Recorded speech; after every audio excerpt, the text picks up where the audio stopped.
नमस्कार, मैं हूं सुकन्या सिंह जादौन और आप देख रहे हैं इंडिया टीवी। ऐसी कई बीमारियां हैं जिनके बारे में हम खुलकर बात कर लेते हैं। बुखार हो जाता है तो हम किसी न किसी को बता देते हैं कि हमें बुखार हो गया है, जुकाम हो गया, लेकिन एक बीमारी ऐसी है जिसके बारे में हम बात ही नहीं करना चाहते। हम खुद मॉडर्न सोसाइटी बन चुके हैं, लेकिन उसके लिए स्टीरियोटाइप्स अभी भी बने हुए हैं और इस बीमारी का नाम है एड्स।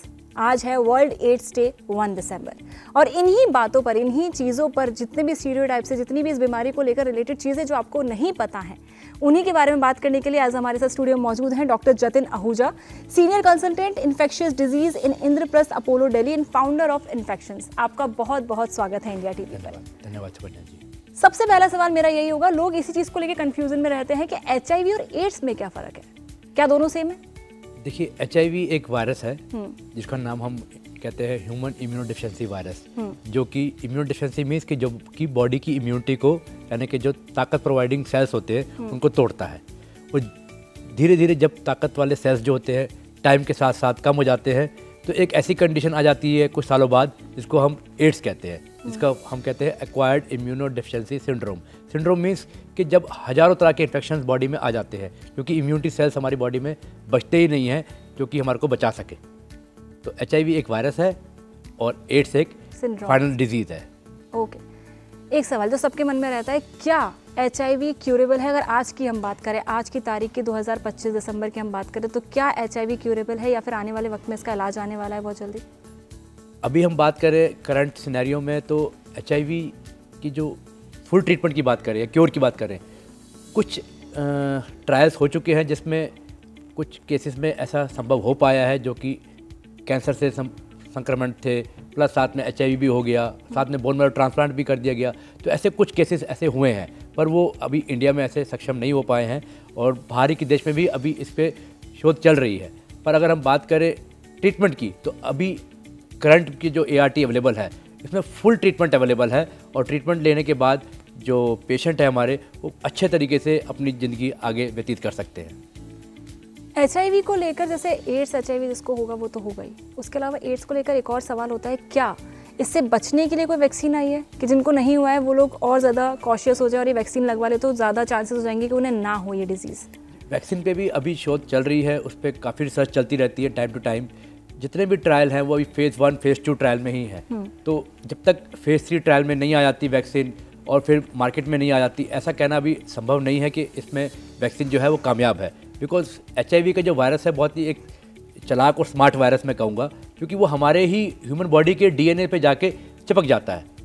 तो एक्चुअली वायरस तो रहता ही नहीं है, वो अंदर जाके चिपक जाता है। जो एक्चुअल वायरस होता है वो तो ART से किल हो जाता है। तो जैसे ही आप ART बंद करते हैं तो वो DNA से दोबारा मल्टीप्लाई करके वायरस बना देता है बॉडी के अंदर। तो इसलिए कोई भी वैक्सीन बना पाना HIV के लिए इतना आसान काम नहीं है।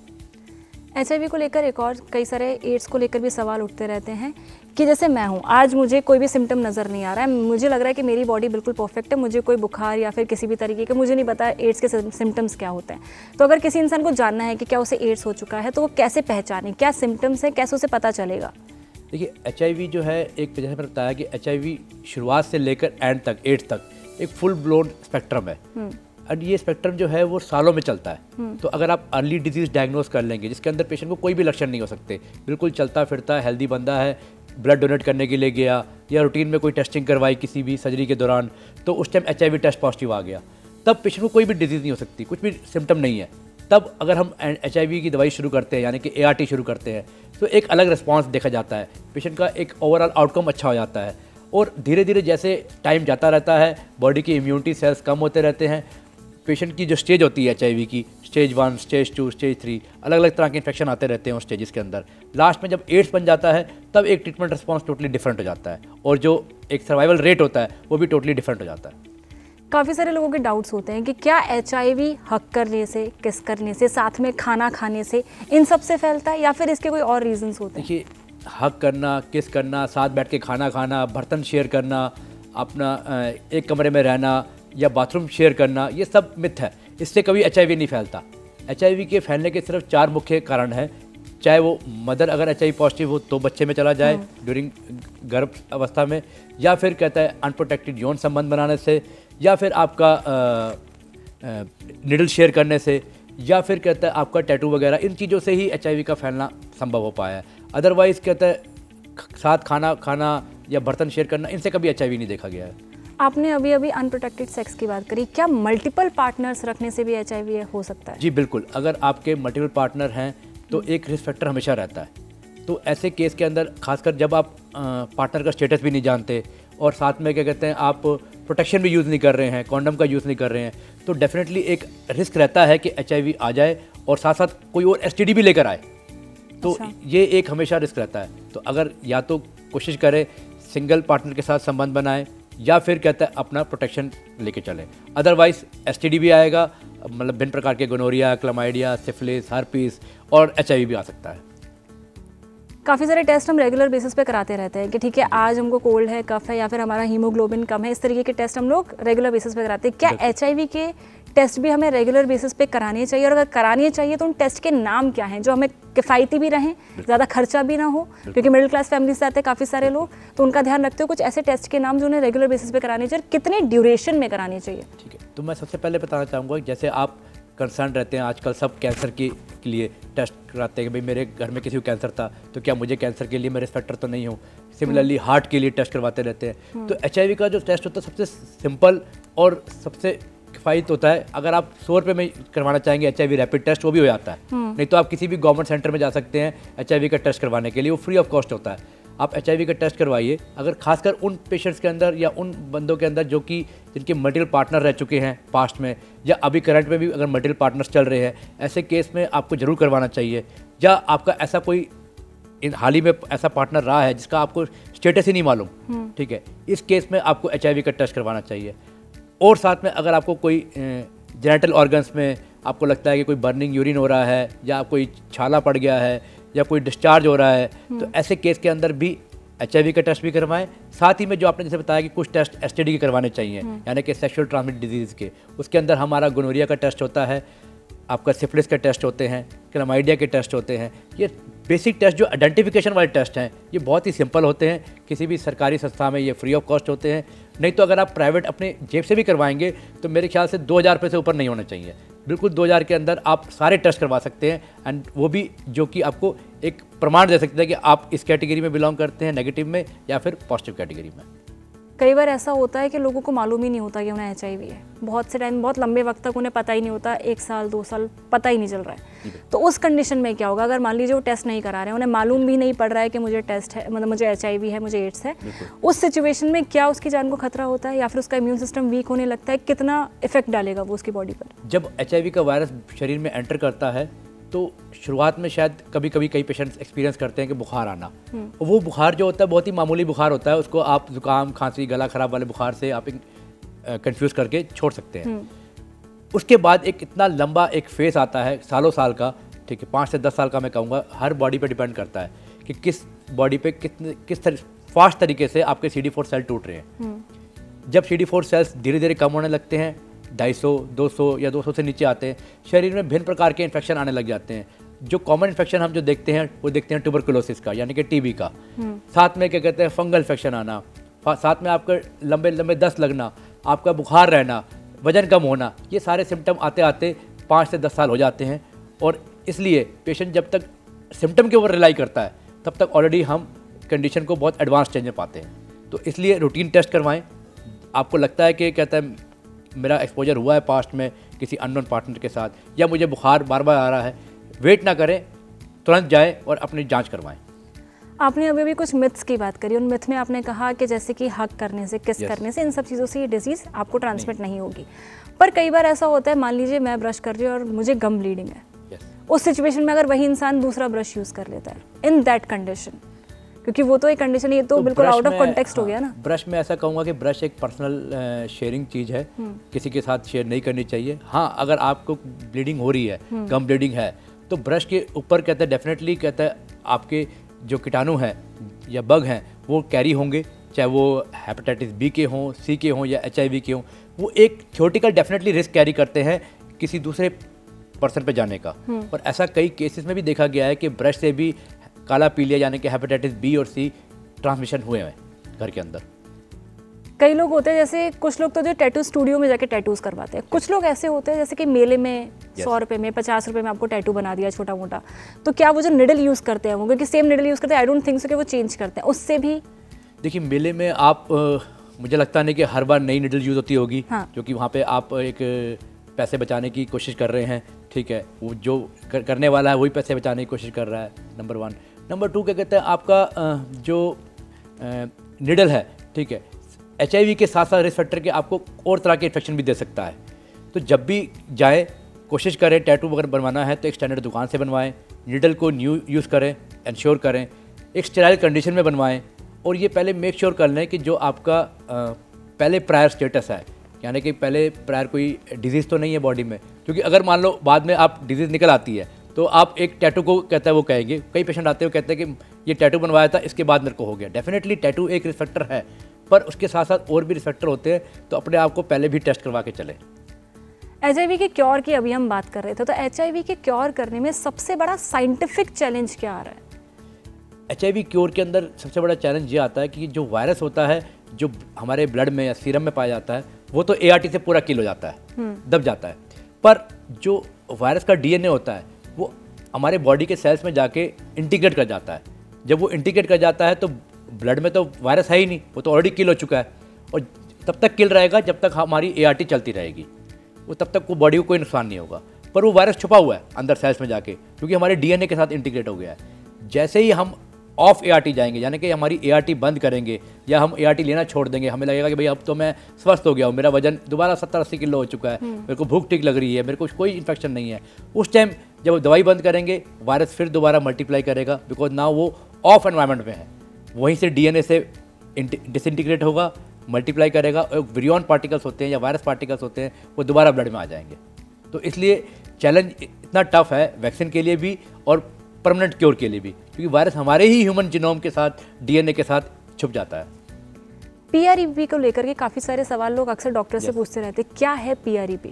PREP एक नई टर्मिनोलॉजी है, मैं कहूँगा हमारे हिंदुस्तानी भाई बहनों के लिए, बट बाहर वेस्टर्न वर्ल्ड में बहुत ही कॉमनली यूज़ किया जाता है, प्रेप, प्री एक्सपोजर प्रोफाइलैक्सिस।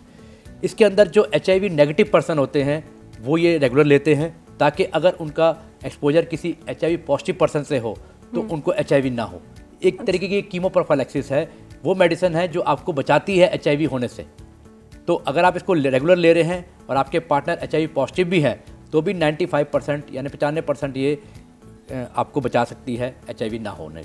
मतलब अगर आप रेगुलर कांटेक्ट में भी हैं उस पर्सन के साथ और लगातार आपके बीच में अगर सेक्स जैसी चीज़ें भी हो रही है तो भी आपको बचा के रखेगा 95%, वो ट्रांसमिट नहीं होगी। PRP अगर आप लेते हैं रेगुलर। यस।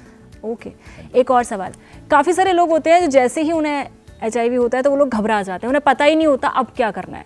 तो सबसे पहले वो क्या करें जिससे उनकी आइडेंटिटी भी रिवील ना हो, वो वहाँ तक चले भी जाएं, और प्रोसीजर्स क्या है? मतलब सबसे पहले किससे कॉन्टैक्ट करें, किससे बात करें, क्या प्रोसीजर है स्टेप बाय स्टेप? देखिए, अगर किसी का अनप्रोटेक्टेड एक्सपोजर हाल ही में हुआ है या आज से कई टाइम पहले हो चुका है तो अपने आप को एक तो रेगुलर टेस्ट करवाते रहें। रेगुलर टेस्ट करवाने का सबसे आसान तरीका होता है नियर बाय किसी लैब में जाएं और अपना सिंपल रैपिड टेस्ट या एलाइजर टेस्ट करवा लीजिए। अगर वो पॉजिटिव आता है तो उनको आगे फर्दर किस तरीके का टेस्ट है, कितना लोड है, वायरल लोड कितना है, कितनी इम्यूनिटी कम हुई है, क्या कोई इन्फेक्शन साथ में और है या नहीं है, वो सब बातें बाद में आती हैं। पर अगर आप सिंपल रैपिड टेस्ट किसी भी आसपास के गवर्नमेंट सेंटर में या प्राइवेट लैब में जाके करवा सकते हैं, जो कि बिल्कुल मात्र 100-200 रुपये में होता है, इससे आपको पता लग जाएगा कि क्या आपको कोई डिजीज़ है या नहीं है। चाहे आप एसिम्प्टोमेटिक हों, एसिम्प्टोमेटिक में भी आपको ये डिजीज़ हो सकती है, HIV हो सकता है। आगे अगर बढ़ते हैं, अगर किसी का हाल ही में अगर HIV एक्सपोजर हुआ है तो एक टर्म आती है पोस्ट एक्सपोजर प्रोफाइलैक्सिस की, PEP की। अगर किसी का 72 घंटे के अंदर हाई रिस्क एक्सपोजर हुआ है ऐसे पार्टनर के साथ जो कि HIV हो सकता है, हमें नहीं मालूम कि है या नहीं है, और अनप्रोटेक्टेड हुआ है, ऐसे में HIV का एक रिस्क रहता है। हम 72 घंटे के अंदर एक PEP मेडिसिन आती है, हम उसको स्टार्ट करते हैं। इमीडिएटली दवाई लेने के 72 घंटे के अंदर 28 दिन तक दवाई चलती है, सिंगल टैबलेट होती है, और ये भी 95% कारगर देखी गई है HIV को बचाने से। एक सवाल और, जैसे हम लड़कों के साथ क्या होता है, वो रेगुलर जाते हैं शेव कराने के लिए सैलून में, आप ब्लेड चेंज हो रहा है नहीं हो रहा है उन्हें नहीं मालूम होता, उस कंडीशन में क्या उन्हें भी ट्रांसमिट हो सकता है when it comes to shave? Yes, तो अगर जब आप जाए सैलून में तो आपको ये ध्यान रखना होता है कि आपका ब्लेड रेगुलरली चेंज किया जा रहा है या नहीं किया जा रहा। ब्लेड के ऊपर कहता है अगर कोई ब्लड का कंटेमिनेशन हुआ है, it can be A potential risk factor हो सकता है एक बंदे से दूसरे बंदे को किसी भी तरीके की ब्लड के थ्रू इन्फेक्शन ट्रांसमिट करने की। थियोटिकल रिस्क हमेशा रहता है। जैसे मैंने बताया कि शेयरिंग निडल करना, तो ब्लेड भी एक तरीके से शेयरिंग निडल वाला एक रूप धारण कर रहा है। अगर आपको लगता है कि कहता है आपका जो हजामत करने वाला या सलून मास्टर जो है वो आपका ब्लेड चेंज नहीं कर रहा, तो इट्स बेटर है कि आप उसको टोकें, उसको बोलें कि ब्लेड चेंज करें और अपने आंखों के सामने चेंज करवाएं, ताकि आपको या आपके बच्चों को अगर कटिंग या शेव वगैरह जो भी हो रही है वो एक सही एनवायरनमेंट में दी जा सके, हेल्दी एनवायरनमेंट में। कई सारे लोग होते हैं जो रूटीन चेकअप तो कराते हैं रेगुलर बेसिस पे, पर उन्हें HIV टेस्ट कराने में शर्म आती है। वो ज़्यादातर मना कर देते हैं कि यार कैसी बातें करो, तुम HIV टेस्ट कराएंगे हम, तुम्हें लगता है इस तरीके की। तो उस सिचुएशन में क्या अवेयरनेस की कमी है लोगों के अंदर? मैं ये कहूँगा कि इसमें अवेयरनेस की भी कमी है, साथ में एक ओवर कॉन्फिडेंस है कि जी ये चीज़ तो मुझे नहीं हो सकती है, कि मैं तो बहुत अच्छे घर से आता हूँ, ये चीज़ मुझे नहीं हो सकती है। तो इसमें कोई हर्ज क्या है? अगर मान लो मैं भी एक हेल्थ केयर प्रोफेशनल हूँ, मैं डेली काम कर रहा हूँ हॉस्पिटल में और मैं डेली HIV पेशेंट देख रहा हूँ, तो मुझे भी कोई हर्ज नहीं होता कि साल में एक बारी मैं अगर अपने रूटीन टेस्ट करवा रहा हूँ अपनी हेल्थ को चेक करने के लिए, तो मैं भी अपना HIV का टेस्ट करवाता हूँ। और अगर HIV का टेस्ट किसी को भी पॉजिटिव आता है, हमारे पास हर स्टेटा के पेशेंट है, चाहे वो कहते हैं रोड पे कोई चलता हुआ रिक्शे वाला है, चाहे वो मर्सिडीज चलाने वाला है, हर स्टेटा के लोगों में HIV का संक्रमण देखा गया है। तो बेटर है कि अगर आपको डाउट है या अगर लगता है कि भाई मेरा एक्सपोजर हुआ है पहले पास्ट में, जाएं और टेस्ट करवाएं। अगर कट नहीं लगा हुआ है और मुंह में छाले हैं किसी के, इन दैट कंडीशन, अगर कट लगा हुआ है और मुंह में छाले हैं तो एक थियोटिकल रिस्क फैक्टर जो डेफिनेटली रहता है माइंड में, ठीक है, पर ऐसा कभी देखा नहीं गया साइंटिफिकली कि उससे कोई HIV ट्रांसमिशन हुआ हो। मान लीजिए एक मदर है, हाँ जी, जब वो प्रेग्नेंट हुई तब उन्हें HIV नहीं था, पर ड्यूरिंग द ट्रीटमेंट उन्हें HIV हो जाता है, तो क्या बेबी में वो ट्रांसमिट होगा? अगर during the pregnancy through out the 9 month की हम बात करें, गर्भावस्था की बात करें, अगर उसके अंदर उसके रिपीटेड टेस्ट होते रहते हैं HIV के और HIV का टेस्ट उनका पता लग जाता है और ART ले लेती है और वायरल लोड को दबा देती हैं, अनडिटेक्टेबल रेंज में कर लेती है, तो वो बच्चे तक ट्रांसमिट नहीं होता है, ठीक है, उसके चांसेस लेस देन 1% हो जाते हैं। पर हाँ, अगर मदर ने टेस्ट ही नहीं करवाया गर्भावस्था में या करवाया है और दवाई नहीं ली है, ठीक है, तो वायरस मल्टीप्लाई करता जाएगा और डेफिनेटली एक रिस्क फैक्टर रहता है, 1 से 5% का रिस्क फैक्टर रहता है कि मदर से बच्चे को जा सकता है। कई बार ऐसा होता है जैसे फर्स्ट चाइल्ड को नहीं है, जो पहला बच्चा है उसे नहीं है, तब तक आपको एड्स नहीं था, HIV नहीं था, उसके बाद जब सेकंड बच्चे की बात है, जब दूसरा बच्चा पैदा होता है उस वक्त आपको एड्स HIV का पता चलता है, तो पहला बच्चा सेफ है, मतलब सेकंड दूसरे बच्चे को हो जाएगा। बिल्कुल। तो इसमें ना एक मैं प्रोबेबिलिटी की बात आती है, ऐसा नहीं कि फर्स्ट वाले टाइम पे कहता है उसने क्या पता टेस्ट ही ना करवाया हो, और जरूरी नहीं कि हर बार अगर डिलीवरी होएगी तो हर बार ट्रांसमिशन वायरस का होगा ही होगा। वो रिस्क फैक्टर 1 से 5% का ही रहता है। बढ़ता तब है जब पहले वाले में मान लो वायरस लोड बहुत कम था तो ट्रांसमिशन नहीं हो पाया, सेकंड प्रेगनेंसी के टाइम पे वायरस लोड की मात्रा बहुत बढ़ गई है और मदर ऑलरेडी ART नहीं ले रही है, तो जब वायरल लोड हाई होगा तो एक स्पिल ओवर भी ज़्यादा हाई होगा बच्चे पे जाने का, तो सेकंड प्रेगनेंसी में आते आते आपका HIV का रिस्क बढ़ जाता है और सेकंड बच्चा हो सकता है HIV पॉजिटिव पैदा हो। क्या ऐसा हो सकता है कि पहले बच्चे को, जो पहला बच्चा हो उसे स्टार्टिंग में HIV नहीं था, बाद में कभी वो टेस्ट कराए, मान लीजिए बचपन में नहीं कराया, 21 साल के बाद कराया, तो क्या चांसेस है कि HIV पॉजिटिव हो सकता है वो बच्चा? देखिए 21 साल तो बहुत बड़ा लंबा पीरियड आपने दे दिया। अगर मदर से बच्चे को HIV ट्रांसमिशन हुआ है तो बच्चे का जो ग्रोथ हम देखते हैं, जैसे हम कहते हैं कि जो माइलस्टोन डेवलपमेंट होता है जो बच्चे का, वो धीरे धीरे कहीं ना कहीं कमी दिखाई देती है। फिर बच्चे को कहता है वेट हाइट बढ़ने के साथ साथ हम देखते हैं कि उसके अलावा कई बार लंबे दस्त लगना, बुखार आना, शरीर में गांठें आ जाना या बार बार निमोनिया होना, बार बार दस्त लगना, ये सारे इन्फेक्शन जो होते हैं थ्रू आउट दी 15 ईयर्स तक देखे जाते हैं। उसी स्टेज पे अगर हम बच्चे के ब्लड टेस्ट करवाते हैं, उससे हिंट मिल जाता है कि हाँ कोई ना कहीं बॉडी की इम्यूनिटी कम है, और फिर हम HIV का टेस्ट करवाते हैं तो पता लग जाता है कि बच्चा जो है वो हम HIV पॉजिटिव है, और उसको हम लेबल करते हैं CLHIV या CLHA, children living with HIV और children living with HIV and AIDS. कई बार 5 लोग परिवार के एक ही साथ रह रहे हैं, उनमें से किसी एक को अगर HIV है, वो खाना बना रहा है, अगर ब्लड की एक भी ड्रॉप खाने में चली जाती है बनाते वक्त, तो क्या अगर वो पूरा परिवार उससे इनटेक करेगा तो पूरे परिवार को HIV हो जाएगा? देखिए कहता है, जैसे मैंने बताया कि HIV का जो ट्रांसमिशन होता है वो ओरल नहीं होता है, ठीक है, तो अगर वायरस कहता है, अगर it's a very thermosensitive virus, ठीक है, थर्मोसेंसिटिव का मतलब है कि वायरस जो है हीट पे आते ही कहते किल हो जाएगा। अगर अच्छा, खाना आप पका रहे हैं तो खाना तो वायरस तो रहा ही नहीं। ओके। वायरस की जो उसकी जो लेयर है बहुत ही आई वुड से थर्मोसेंसिटिव है, टेम्परेचर सेंसिटिव होती है, तो वायरस तो किल हो गया। अच्छा, खाना पकते अगर रोटी अगर आटे में भी मिल जाता है बाई चांस, और अगर आपने रोटी सेक ली तो वायरस तो रहा ही नहीं, वायरस खत्म हो जाएगा। तो उसमें एक थ्योरेटिकल माइंड में डेफिनेटली क्वेश्चन चलते रहते हैं घरेलू महिला के, पर वो वायरस ट्रांसमिट नहीं कर सकती है। अच्छा, वो वायरस ट्रांसमिट नहीं होगा अगर ऐसा कुछ हो भी जाता है, भाई साहब हल्का फुल्का कट लग जाता है, खून वून लग भी जाता है। एक और सवाल, जैसे अभी मैंने आपसे टूथब्रश की बात की, कई बार ऐसा होता है कि साबुन एक ही रखते हैं, Indian families, middle class families, they put only one soap, हर इंसान के लिए अलग साबुन नहीं होता है, वही साबुन एक ही इंसान यूज कर रहा है। मान लीजिए किसी को एलर्जी है, किसी को कुछ इश्यू और उसे एड्स भी है, और वही साबुन फिर उसके बाद दूसरा इंसान यूज कर लेता है, तो क्या ट्रांसमिट होगा? जैसा मैंने बताया कि सलाइवा, आपका ओरल सिक्रीशन हो गए, आपका यूरिन हो गया, स्टूल हो गया, इनसे HIV वायरस कभी एक्सक्रीट नहीं होता, और आपके स्किन के से भी जो पसीना होता है उससे भी वायरस नहीं आता। तो अगर आप उसको एक सोप को यूज़ कर भी रहे हैं, चाहे वो पब्लिक टॉयलेट यूज़ कर रहे हैं, या आप क्या कहते हैं घर पे भी यूज़ कर रहे हैं, या आप कॉमन कमोड भी यूज़ कर रहे हैं, ठीक है, इससे आपका कोई रिस्क है ही नहीं कहता HIV ट्रांसमिशन का, कोई दूर दूर तक भी कोई रिस्क नहीं है। तो आपके सोप आपके बॉडी पर लगाने से कोई वायरस अंदर नहीं चला जाएगा, ठीक है, और ना ही कहता सोप के ऊपर वायरस चिपकेगा। तो ये एक मिसकंसेप्शन है, ठीक है। आई थिंक सोसाइटी को हटा देना चाहिए और इससे आगे बढ़ना चाहिए कि एक ये वायरल डिजीज़ है और इससे कोई ट्रांसमिशन इस तरीके से नहीं होता। पीरियड्स को लेके काफ़ी सारे सवाल होते हैं लोगों के मन में। मान लीजिए किसी महिला को अगर HIV है और वो पीरियड्स पर है, तो जो उसके सैनिटरी नैपकिन्स हैं, जो उसके पैड्स हैं, उसको भी काफ़ी ज़्यादा इस तरीके से रखा जाए कि नहीं उससे वायरस फैल जाएगा या फिर ये भी ट्रांसमिट कर सकता है।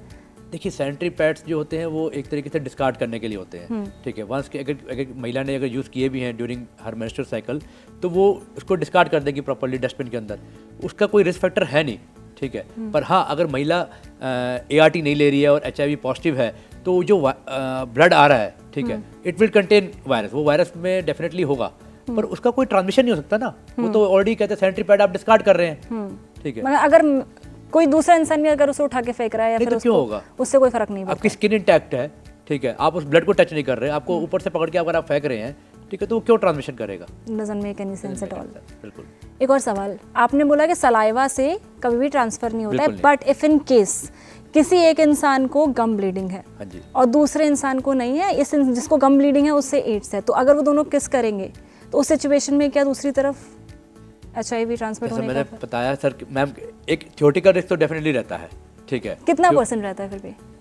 सर इसका कोई मात्रा नहीं है, बट मतलब वो हो भी सकता है, नहीं भी हो सकता है, डाइसी है मामला। वो डाइसी इसलिए है कि कहता है अगर किसी एड्स पेशेंट का कहता है गम ब्लीडिंग हो रही है, ठीक है, और दूसरे पेशेंट का कहता है कहीं ना कहीं ओरल कैविटी में उसके भी छाले हैं और कहता या आपका उसकी भी गम ब्लीडिंग हो रही है, तो एक ब्लड टू ब्लड कॉन्टैक्ट आने का एक रिस्क रहता है, ठीक है। तो उसमें एक थ्योरेटिकल रिस्क फैक्टर बैठता है, पर उससे ज़्यादा तो ये रिस्क फैक्टर बैठता है ना कि कहता है उसको दोनों के बीच में संबंध बना हुआ है, तो वहाँ से HIV आ जाएगा।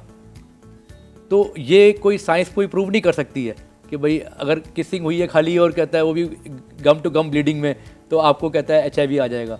उससे पहले तो उनके बीच में संबंध बना हुआ है, उससे भी तो आ सकता है। हम कैसे कह सकते हैं कि भाई HIV खाली ओरल से करने से ही आया है, ओरल किस करने से आया है? ऐसे नहीं हो सकता। एक और सवाल, कई बार ऐसा होता है कि मान लीजिए सेक्स के टाइम पे प्रोटेक्शन आपने यूज़ किया बट बाय एनी चांस नहीं हो पाया, वो सक्सेसफुल नहीं हो पाया, तो उस सिचुएशन में क्या ऐसा होगा? क्योंकि इतना तो कॉन्शियस माइंड आपका उस वक्त पे। तो कभी कभी पेशेंट्स हमारे पास आते हैं कि कहते हैं कि भाई हमारा कॉन्डम ब्रोक हो गया या कॉन्डम स्लिप हो गया। ये डेफिनेटली कहीं ना कहीं रिस्क फैक्टर रहता है। कॉन्डम ब्रोक होना रेयर ओकेजन है, बहुत ही कम पेशेंट में देखा जाता है, बट हाँ ये डेफिनेटली कहता है one of the risk factor रहता है कॉन्डम ब्रोक। और साथ ही में क्या कहते हैं आपका कॉन्डम स्लिपेज, बिकॉज अगर कॉन्डम सही तरीके से नहीं यूज़ किया गया है तो वो भी एक आपको STD के लिए या अदर HIV इन्फेक्शंस के लिए आपको एक रिस्क फैक्टर में डाल देता है। ये तो हमने दवाइयों की बात कर ली, वैक्सीन की बात कर ली, पर एड्स से मौत के कितने चांसेस है? क्या कभी ऐसा हो सकता है कि किसी की मौत एड्स की वजह से हो जाए दवाई लेने के बाद भी? जी बिल्कुल, अगर एड्स तक पेशेंट पहुंच चुका है तो मल्टीपल ऑर्गन्स उस पेशेंट के अफेक्ट हो चुके हैं, चाहे वो लंग हो, हार्ट हो, किडनीज हो उसकी या ब्रेन हो, मल्टीपल अगर ऑर्गन्स इन्फेक्ट हो चुके हैं। या कभी कभार होता है कि एड्स के पेशेंट में कई तरह के कैंसर भी आ जाते हैं, जिसको हम एड्स डिफाइनिंग कैंसर डिजीज़ कहते हैं। तो ऐसे केस के अंदर इंस्पाइट ऑफ दी हम एक अच्छी ART दें, उसका वायरल लोड दबा भी दें, तो कई ऑर्गन्स उसके बावजूद भी रिवाइव नहीं कर पाते हैं। या अगर कैंसर है तो कैंसर को प्रॉपर क्योर करने के बावजूद भी उस तरीके की इम्यूनिटी नहीं आ पाती है जो कि एक नॉर्मल हेल्दी इंडिविजुअल में होती है। और सूनर और लेटर उन पेशेंट में ऐसे तरह के बॉडी में और इन्फेक्शन आ जाते हैं जो कि निमोनिया से या अदर कंडीशन से पेशेंट डिजीज़ की तरफ बढ़ता जाता है। एड्स के ट्रीटमेंट की अगर हम बात करें तो कितना कॉस्टली है, मतलब क्योंकि लोगों को जानना है कि क्या कॉस्ट पड़ता है, कितने पैसे खर्च होंगे, कितना अमाउंट हमें देना पड़ेगा, कितना इकट्ठा, क्योंकि सेविंग्स करते हैं लोग, तो क्या सारी सेविंग्स उन लोगों की चली जाएंगी उसके ट्रीटमेंट में? अगर मैं बात करूँ पेशेंट की एसिम्प्टोमेटिक से स्टेज 1 या स्टेज 2 तक की, तो सिंगल ART पिल जो होती है वो हार्डली 3-3.5 हज़ार रुपये की महीने की पड़ती है, और इसके साथ मुझे नहीं लगता कोई और मेडिसिन की ज़रूरत होती है। अगर हम बात करें निमोनिया प्रिवेंशन की दवाई की, वो हार्डली 50 रुपये की आती है, पूरे महीने की 50-100 रुपये की आती है। और अगर पेशेंट एड्स में नहीं गया है तो इतनी जांचों की ज़रूरत भी नहीं पड़ती, जैसे कि CT स्कैन या PET स्कैन करवाएं, हम बॉडी में देखें किन ऑर्गन पे इफेक्ट आया हुआ है, या और अलग तरीके के टेस्ट करवाएं। शुरुआत में हमारे जो खर्चे आते हैं वो सिर्फ कहते हैं वायरस टेस्टिंग के आते हैं, वायरल लोड के आते हैं, जो कि 15 से 20 हज़ार में मैक्सिमम होते हैं।